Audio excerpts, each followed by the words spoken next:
Everyone, मैं प्रीति recipe में आपका स्वागत है। तो मैं बना रही हूँ आज एक ही घोल से बहुत सारे पकौड़े, बहुत इजी तरीके से और बहुत टेस्टी। जो भी सब्जी आप उससे बना सकते हैं, मिर्च के भी बना सकते हैं, जैसे चाहे वो बना सकते हैं। तो मैं 7 से 8 लोगों के लिए बना रही हूँ। आप अपने हिसाब से इसमें क्वांटिटी कम ज़्यादा कर सकते हैं। तो 1 कप बेसन ले लिया और आधा कप चावल का आटा। तो ये मैं राखी थी ना आज, इसलिए बना रही थी, तो मैंने सोचा आपके साथ भी शेयर कर लेती हूँ। तो 1 छोटा चम्मच लहसुन का पेस्ट डालेंगे, आधा कप बारीक कटा हुआ धनिया डालेंगे, 1 छोटा चम्मच हल्दी पाउडर, स्वाद अनुसार नमक और थोड़ा सा हींग, मतलब 1/4 छोटा चम्मच के करीब में हींग, 1 छोटा चम्मच अजवाइन डालेंगे क्रश करके, 1 छोटा चम्मच काश्मीरी लाल मिर्च पाउडर, आधा छोटा चम्मच चिली फ्लेक्स डालेंगे और 2 कप के करीब में पानी डालकर थोड़ा थोड़ा पानी ऐड करेंगे और इसे अच्छे से मिक्स करेंगे और बैटर बनाएंगे। उसके बाद घोल को साइड कर देंगे और सब्जियां काट लेंगे। तो अगर आप मेरे चैनल पर नए हैं तो प्लीज चैनल को सब्सक्राइब करें, वीडियो को लाइक करें, बेल आइकन दबाएं जिससे कि आगे की नोटिफिकेशन आपको मिलती रहे। फेसबुक, इंस्टाग्राम, व्हाट्सएप, यूट्यूब सब पे फॉलो कर ले प्लीज।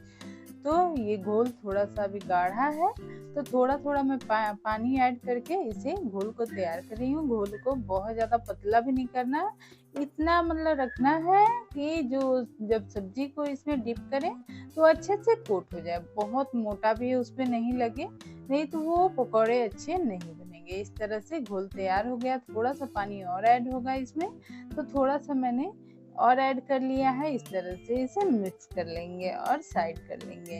तो मेरे पास बहुत सारी सब्जियां थी, बैगन तो नहीं थी, और जो सब्जी थी मैंने सारी सब्जियां काट ली। तो ये पनीर है, 200 ग्राम पनीर था, मैंने इसे इस तरह से काट लिया है।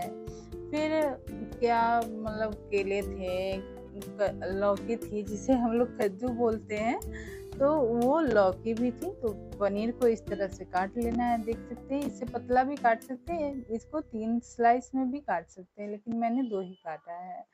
और इसे साइड कर देते हैं। अब एक टमाटर ले लेते हैं। तो ये टमाटर थोड़े टाइट वाले जो होते हैं वो लीजिएगा, आसानी होगी कटने में, और इसके पकौड़े भी बहुत अच्छे बनते हैं। एक बार बनाकर देखिएगा जरूर। इस तरह से स्लाइस में टमाटर को काट लेते हैं। फिर एक प्याज ले लेते हैं, तो इसे भी स्लाइस में काट लेते हैं।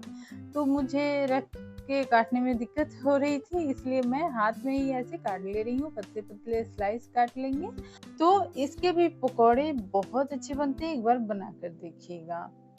तो आप जैसे चाहें उस तरह से काट सकते हैं। हाथ में रख के काटने से थोड़ा ज़्यादा पतले और गोल कट रहे थे, इसलिए मैं हाथ में काट रही थी। 2 परवल है, तो उसे भी इस तरह से स्लाइस में काट लेते हैं। इसका भी पकौड़ा, मतलब सारे पकौड़े जो बनेंगे एक ही बैटर में बनेंगे। केला था, तो मैंने इसे भी इस तरह से काट लिया। इसको छीलना बहुत आसान है, देखिए छील कर इस तरह से बीच से कट लगा दिया और छिलके बहुत आसानी से निकल जाते हैं। उसके बाद इसे काट कर थोड़ी देर के लिए पानी में रखेंगे, नहीं तो ये काला पड़ जाएगा। केला है तो थोड़ा काला पड़ जाता है, इसलिए इसे पानी में रख देंगे। और लौकी है मेरे पास, तो उसे ले लेते हैं।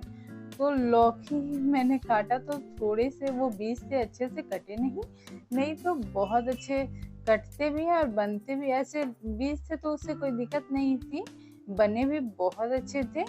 तो इस तरह से काट लेना है, छिलके हटा देने हैं और पतले पतले स्लाइस में काट लेने हैं। तो इसका पकौड़ा अगर बनाना चाहें तो बनाएं, नहीं तो स्किप कर सकते हैं।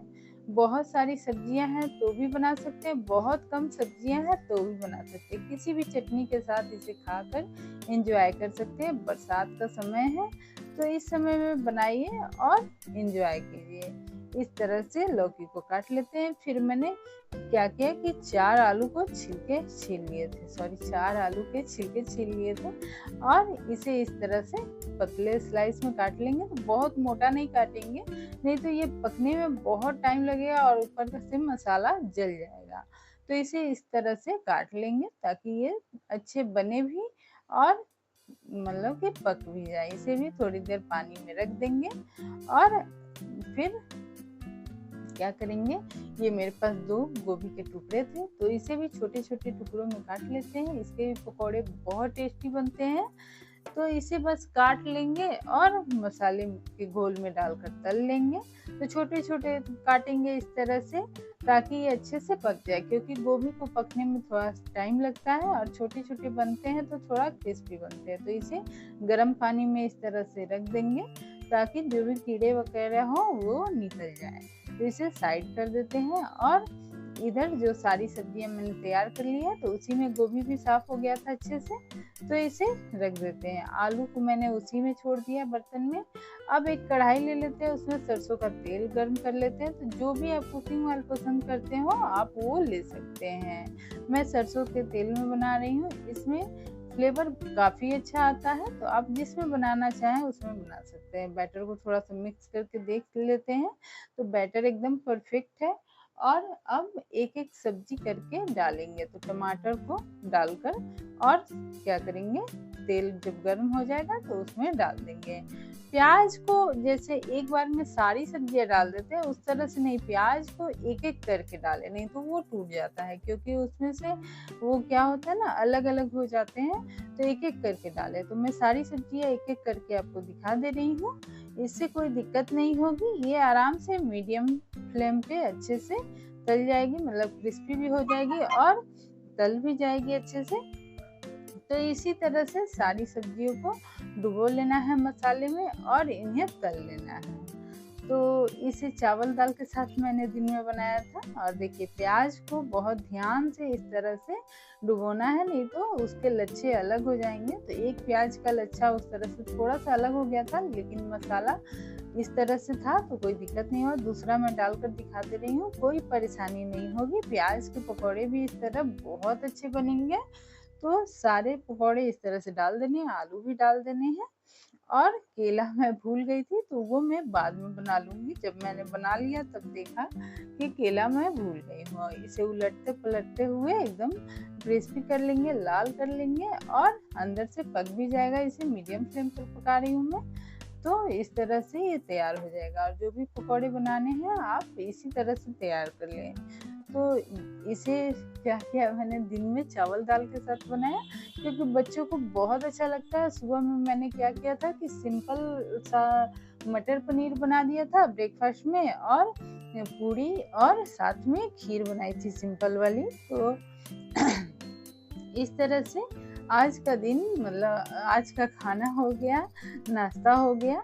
और ये देखिए सारे आलू, मतलब जितने आलू एक बार में जाएंगे कढ़ाई में उतने इस तरह से मिक्स कर लेते हैं। एक बार में एक सब्जी बना सकते हैं, या फिर अलग अलग जैसे मैंने बताया उस तरह से भी बना सकते हैं। इसे भी क्या करेंगे, कढ़ाई में डालेंगे।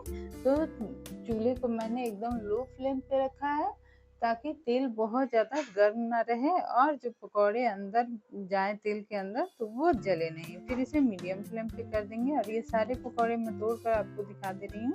ये ऑनियन पकौड़ा है, ये जो गोभी थे उसके पकौड़े थे, अच्छे से पक चुके हैं और क्रिस्पी भी हो गए हैं ऊपर से। ये परवल है और ये आलू था, ये लौकी है जिसे कद्दू बोलते हैं, तो ये भी अच्छे से पक चुका है। ये टमाटर है, तो टमाटर भी बहुत अच्छा बना था, टूटा नहीं था। ये भी टमाटर ही था।